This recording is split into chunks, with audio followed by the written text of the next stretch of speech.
Сайн байцгаана уу? За ингээд цаашин бичлэгдээ давтаймаарай. За ингээд та бүгдийн надаас бүр үнэхээр их асуусан бичлэгний тайлбар. Энэ бичлэг уран гулгалт тайртай бүх хүмүүст зориулж байна. Оросын уран гулгалчдын дийлдэш хүч авьяасны цаана нь яг ямар хатуу харгас бэлтгэл сургалт явагддаг талаар эхний сэдвэн заяа. Хоёрт нь болохоор Камила Оросын супер одын яг 4 жилийн банин дуусаад яг одоо яг яаж байгаа вэ? Түүнийг яг хэн хордуулсан талаар яг би ярина. Би өмнөх бичлэгэн дээр яг 2022 оны Олимпийн үеэр Камилагийн тэрэн дээр би яг хэн хордуулсан яг цаад хүн хэн байсныг би бол хэлээгүй байгаа. За энэ бичлэгээр би бол тэр түүний тухай ярина. Олимп 2026 оны талаар ярина. Оросын холбооны улсаас Аделия гэх охин ганцаараа оролцсон байгаа охтуудаас гэх юм бол тэгээ энэ хүний талаар ч гэсэн ярина. Саша Анна хоёрын дайн ярина. Ер нь бас Анна ярина. Ер нь одоо ингээд Оросын холбооны уран гулгалтын яг охтуудын одоо хөвчлэн бүгдээрээ яг нэг юм 13-аас 18 насны хооронд айгуу тийм өсвөр насны хүмүүс байгаа байхгүй юу? Яг тэд нэр ямар их амжилттай явж байгаагийн яг юм цаад мөн учрын хэдүүлээ олж мэдэн заяа. За одоо зөндөө олон одоо ихтэйгийн доор сургуультаа хийдэг зөндөө олон охтууд байгаа. Би тэрэнд болгоныг та нарт нэгээр нь гоё яг түүхтэй нь яг яаж гарч ирсэн, ягаад одоо ингэ байхгүй байгаа талаар бас ярьж өгнө. Тэгэхээр энэ бичлэгэн дээрээ лайка дараад subscribe дарахаа бүү мартаарай guys. За эхэлцгээе. За яг энэ сэдвлөө орохоос өмнө та нарт багахан хэсгийн уран гулгалтын мэдлэгдэхүүн өгөхгүй бол Оросын холбооны улс уран гулгалтаараа маш алдартай. Оросын холбооноос дандаа Олимпийн аврах төрдөг байсан, төрсөөрч байгаа. Тиймдээч айгүй олон хүүхдүүд 3-4 настайгаас хойш уран гулгалтаар хичээлдэг. Тэгээд уран гулгалтын одоо гол тийм том одоо багш гэж ярих хүн бол өмнөх бичлэгнээр ер нь намайг айгу нэр буруу дуудсан гэдэг. Гэтэ би орсоор угаасаа ярьдгүй юм чинь яг Оросын яг нэрнүүдийг би сайн дуудаж чадахгүй шүү дээ. Тийм болохоор би та нарт сонсвол энэ нэртэй багш. За энэ багш бол үнэхээр алдартай багш. Бүх одоо уран гулгалтаар хичээлдэг охтуудын түүний бэлтгэл рүү орохыг хүсдэг зөндөө олон охтууд байдаг. Яагаад ийм амар мундаг багш вэ гэхээр түүний бэлтгэсэн охтууд болгон Олимпиад медальтай байдаг. Эхнийх нь та нар мэдж байгаа 2018 оны Олимпийн аварга Алина Загитова гэх. За хоёрд нь хэм бол 2 дугаар баринд орсон Евгения Медведева. За ийм нэртэй хоёр охин ах 2018 оны Олимп руу ороод хоёулаа нэгт нөгөөх нь хоёрт орж исэн. Тэнгүүдээ одоо 2022 оны Олимпиар 3 охин авч явсан. Гуруулаа Итерийн доор бэлтгэжсэн 3 охин. За та нарын сайн мэдэх Камила, Анна, Саша 3 байгаа. За энэ гуруулаа Камила 4-р баринд орсон ч гэсэн та нар чадварыг нь бол энэ хоёроос илүү гэдэг нь угаасаа сайн мэдж байгаа. Энүүгээрээ ч нотолсон, Европын аварга дээр ч нотолсон, Оросын аварга дээр ч нотолсон. Гэхдээ яг тэр үеэр Камилад маш харамсалтай зүйл тохиолж 4-р баринд орсон. За түүний бэлтгэсэн Анна 1-р баринд орж, Саша 2-р баринд орсон. За яг энэ замнал нь үнэхээр одоо түүний бэлтгэсэн охин болон Олимпиад төрүүлдэг гэж маш олон сургал гарч түүнийг маш сайн багшаар бүгд одоо тэгж бодож байгаа шүү дээ. Угаасаа тийм амар мундаг бэлтгэсэн охин болгоно нь од яваад. Гэхдээ хамгийн яг хүн болгоны сайн мэддэггүй нь Итерийн доор зөндөө олон охтод бэлтгэцдэг. Одоо Саша, Анна, Камила, тэгээ Алина эдрээс гадна тийм зөндөө олон охтод бэлтгэлээ хийдэг. Гэхдээ гарч ирэх нь яг тэд нар байсан. Энэ 5-аас гадна бүр та нарын сайн мэдхгүй цаана нуугдсан одоо охтууд байгаа гэсэн үг. Тэр нь хэм бол за та нарын ер нь одоо мэдхээр 2026 оны Олимпиад оролцсон Аделия Петросян. За ийм охин байгаа. София Котява. Алена Косторная. Бараг 8 гаруй шахуу охин ингээд яг ийм нэг ийм Алена Косторная. Итерийн доор ингэж бэлтгэж жагаад миний бодлоор яг сайнуудын яг Итери яг тэмцээнүүд даваа явд юм шиг санагдсан надаа. Одоо бүгдээ эхнээс сэдв болох яг энэхүү авьяастай охтуудын амжилтын цаана нь яг ямар зүйл, харгас зүйл байдаг вэ гэдэг талаар ярина. Одоо түүний бэлтгэсэн охин болгоно нь Олимпиад төрүүлж ийн, ялж ийн, чадж ийн. Гэхдээ энэний цаана маш хэцүү хүнд сургуулиуд байдаг. За жишээлх юм бол та нар мэднэ уран гулгалт тамийн их одоо яригдаг, квад үсрэлтэйдэг. Тэр нь бол яг ингээ агаар дээр дөрөв эргээд буухыг хэлдэг байхгүй юу? За энэ үсрэлтийг хийхийн тулд 40 кг л байх ёстой. Хэрэг ингээ 40 кг-аас ингээ 41 1 кг болчих юм бол өсөж болдгоо гэж байна. Бэмрээс би бүр энийг Аннагийн одоо ийм ярьцлаганаас сонссоохгүй юу? Яг турхай бэжиж тэгж агаард дөрөвсөрдөг гинэ. Бэлтгэлэнд нь маш чанга ордог байсан гэх юм уу? Алина болон Евгений хоёрын тухлаар би ярьцгаая. За энэ хоёр бол яг нэгэн зэрэг гарч ирсэн. Хоёулаа нэг нь 15-тай, нэг нь 17-тай байсан. Дандаа ер нь international тэмцээнүүд ордог. Гэхдээ ихэнхдээ Евгений нь ялдаг байсан. Одоо Олимпиад 2-т орсон нь ялдаг байсан гэсэн үг. Яг энэ одоо Олимпиад орсон үеийн одоо 5-6 жилийн дараа Евгений интервьюд орсон байхгүй юу? Тэрнэр ингэж хэлсэн гээд битээр одоо харилцаа болсон. Битээр одоо тийм ч харилцаатай сайн биш. Зүгээр сайн уу сайн гэх харилцаатай. Хоёрдугаар байранд ороод би яг тэ талбай тэр мөсөн дээр би хоёрдугаар байранд ороод баярлаад инээжсэн ч гэсэн надад ямар ч тийм аз жаргал байгаагүй гэсэн байхгүй юу? Юу нь ямар гэж аз жаргал? Би хоёрт орчод нэгт биш. Гэ тэрийг ингээд бүр дараа надад 5 жил 6 жилийн дараа хэлж байгаа байхгүй юу? Какое счастье? Какая радость? Какая к черту радость? Алена Косторная. Энэ охин биш үү?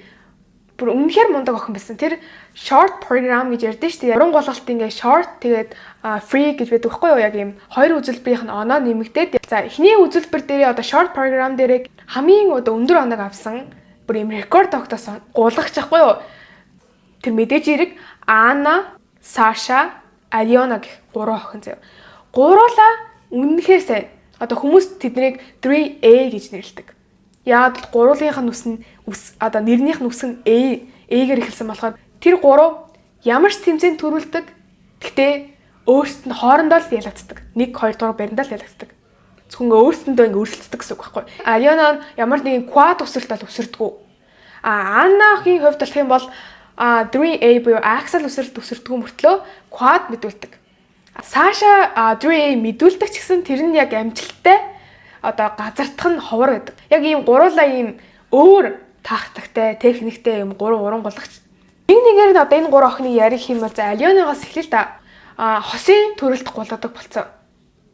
Маш харамсалтай. Олимп руу ерөөсөө яг явж чадаагүй. За энэний ард юу байгаа вэ гэхээр Алена нь болохоор багшаа солилцсон байгаа хгүй юу? Этэрийг солилцсон. Энэ багшийнхаа доор орсон байгаа хгүй юу? За энэ багшийнхаа доор орж агаад тэнгууд одоо энэ хоёр дээр чинь одоо Саша, Анна хоёр л үлдчихэж байгаа шүү дээ. Этэригээс гарцсан байгаа хгүй Алена. Буцаж хурж ирсэн боловч Камила Алидийн гараад ирсэн байсан. Тэгээд ер нь бол Аленад яг ийм Олимп руу явах тийм шанс нь ингээд буурсан гэсэн үг байхгүй юу? Камилад үнэхээр яг тэр үедээ бол үнэхээр яг ийм prime дээрээ гарч ирсэн болохоор Алена яач ч бол дийлж чадахгүйсэн гэсэн үг. Яг нөгөө гурвыгаа бодвол хосын төрөлдөө гулахаар алсан байгаа. Яагаад юу нэг тэрийн Саша ч гэсэн этэригээс гарч исэн заяа. Анна, Камила хоёр л гарч байгаагүй. Саша өөр багш руу явж исэн. Яад бол этэрийн тэр харьяас тийм хэцүү бэлтгэл доор ингээд хэдэн жил байж чадахгүй ингээд тэсгүй болохоор ингээд хүмүүс ингээд гараад идэг гэсэн. Дараагийн ярих хүн бол Саша байгаа. За Саша бол би энэ бичлэгэн дээр Сашагийн тухай ярьсан байгаа. Яг намтар түүхийн арай сонсогдоогүй өөр зүйлийн тухай ярина. Яг одоо амьдралынх апдейт энэ. За Саша бол угаасаа quad өсөлтийн хатан хаан гэдэг та нар угаасаа хэлэлтгүй мэдж байгаа. Олимпийн мөнгөн медальтай. Оросын одоо ийм шилдэг уран голгоч гэж хэлж болно. Саша бол одоо ийм хинч хүрч чадахгүй тийм ямар ийм чадварлаг гэж ярьдаг заяа. Фэнүүд нь ч ярьдаг. Түүнтэй хамт сургуультай хийдэг одоо Анна, Алена, Камила хүртэл ярьдаг. Саша, больше смотрю на как она прыгает четверные прыжки, чтобы понять, как она это делает, технику. Меняется тело.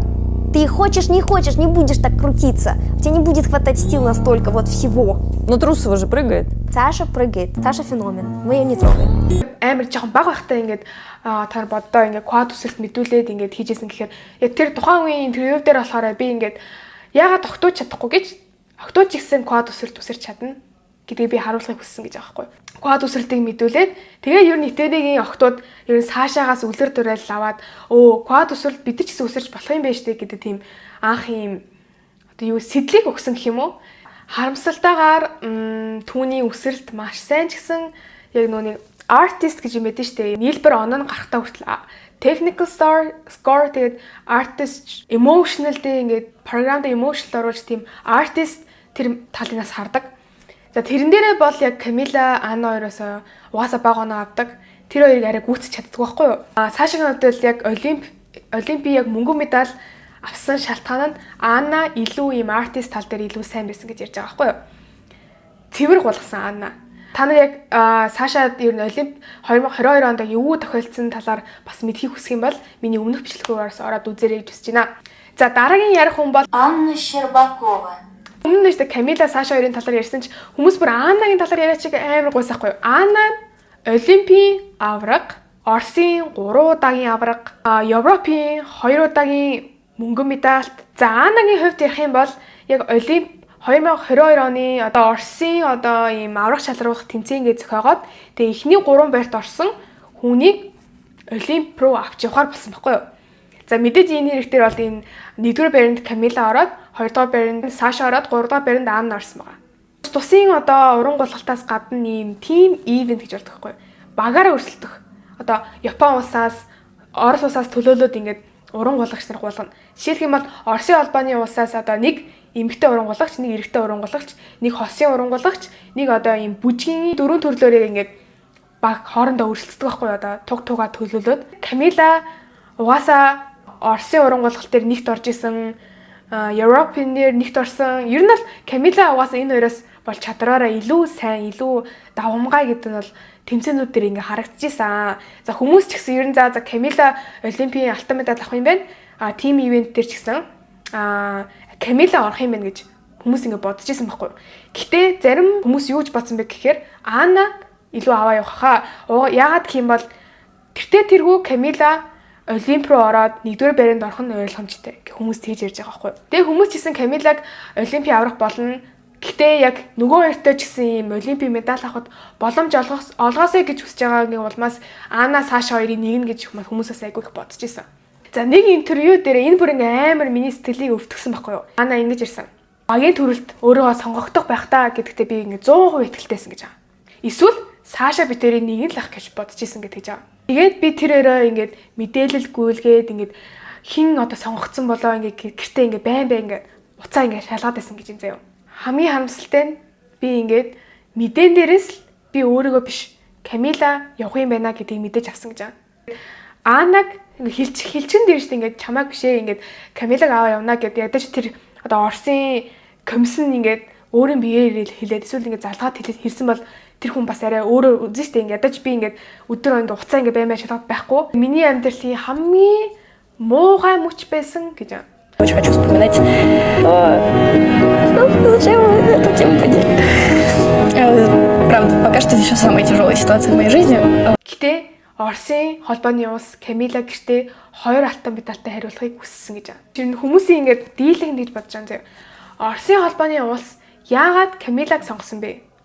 За тэрэн дээр ах юм бол за ойлгомжтой угаасаа энэ хоёр чадвараараа Камила л төрүүлж исэн. Би Олимп болохоос өмнө яг Европын авраг тэгээ Оросын авраг басахгүй. Оросын авраг дээр Камила бүр үнэхээр цэвэр гулгасан. Бүр шинэ рекорд тогтоосон.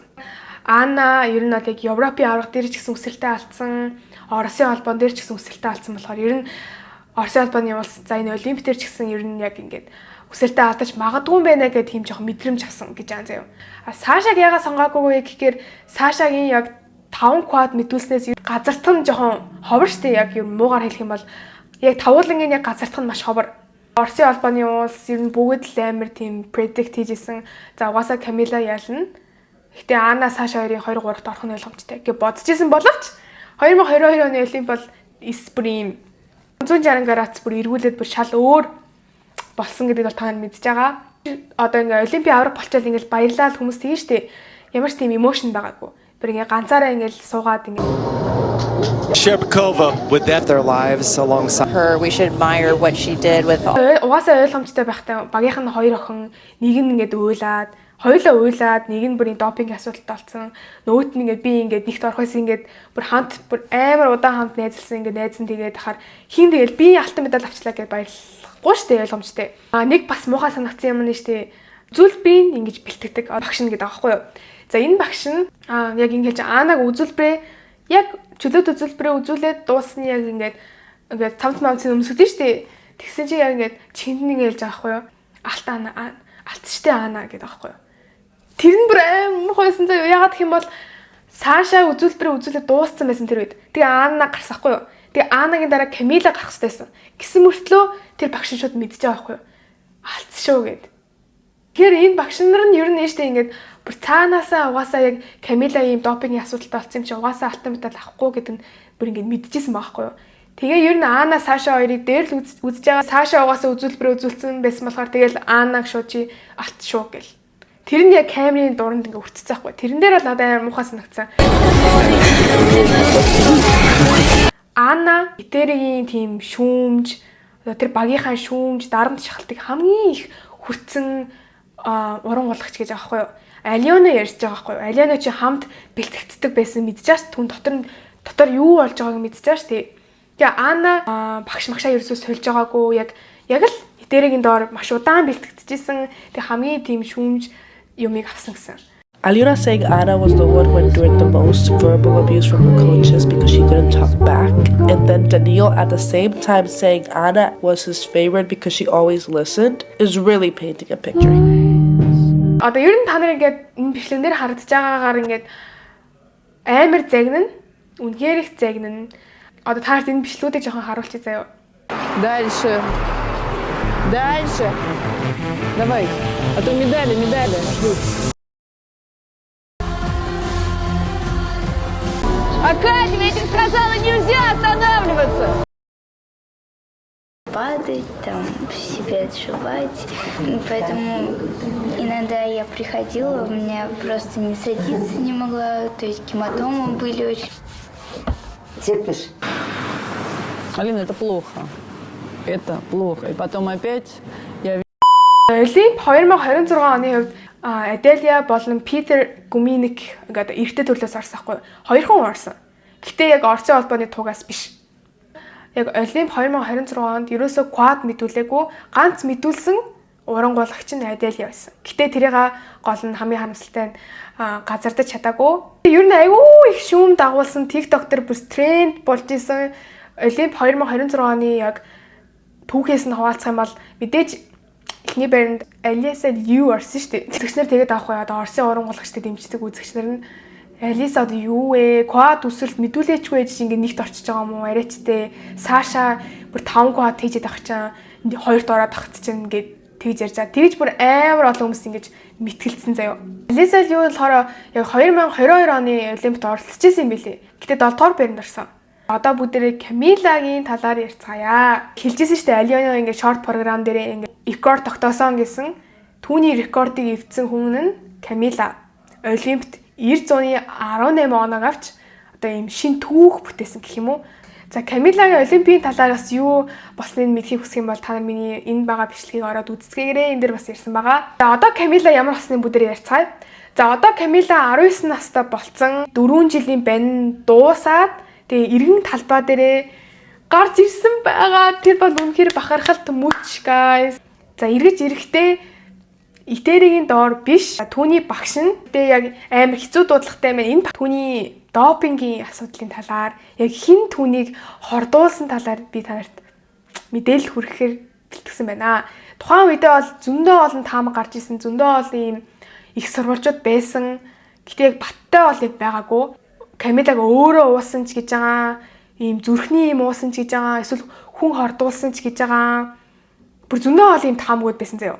Энэ таамаг нь бол түүнийг хин нэгэн хордуулсан байгаа.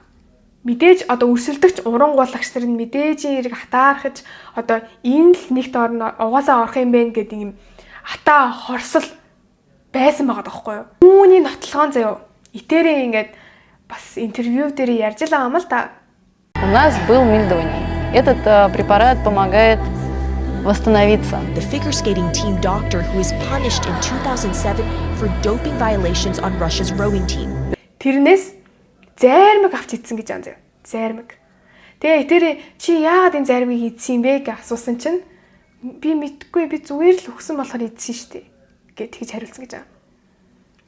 Энэ дээр багш нарын хариуцлага алдсан, Камила өөрөө ч хариуцлага алдсан гэж ер нь дүгнж байгаа. Тэгээ Камила ч гэсэн өөрийнхөө интервью дээр хэлсэн байхгүй юу? Со своей стороны могу сказать, что я не принимала допинг сознательно. За энийг яг эцэлж хэлээ заяа. Камила өөрөө угаагүй.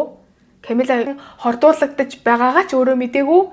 Зүгээр л түүнийг хин нэгэн хорлсон. Тэг Оросын уран гулгалтыг л би ер нь ярьлаа. Тэгээд уран гулгалт гэдэг ямар гоё спорт, ямар дурталж үздэг спорт. Би бол уран гулгалтанд амар хайртай. Олон мянган хүүхдүүдийг би ингээ уран гулгалтыг сонирхоод үзээсээ нэг жоохон ч гэсэн мэдлэгдэхүүн тэ болоосай гэж бас бодсны эцэст энэ гоё бичлэгийг би та нарт хүргэлээ. Дараагийн бичлэгээр уулзцаа. Тэгээд та нарын хүсэлтээр би ингээ уран гулгалтын талаар ярьчлаа. Тэгээд би ер нь IG дээрээ нэлээд идэвхтэй байгаа YouTube-ээсээ бодвол тэгээд зөндөө олон гоё рилүүд оруулсаар байгаа. Тэгээд та нар миний IG-тэй хамт байгаарай. Тэгээд лайк дараад subscribe дарахаа бүх мартаарай guys. Road to 100K. За бай.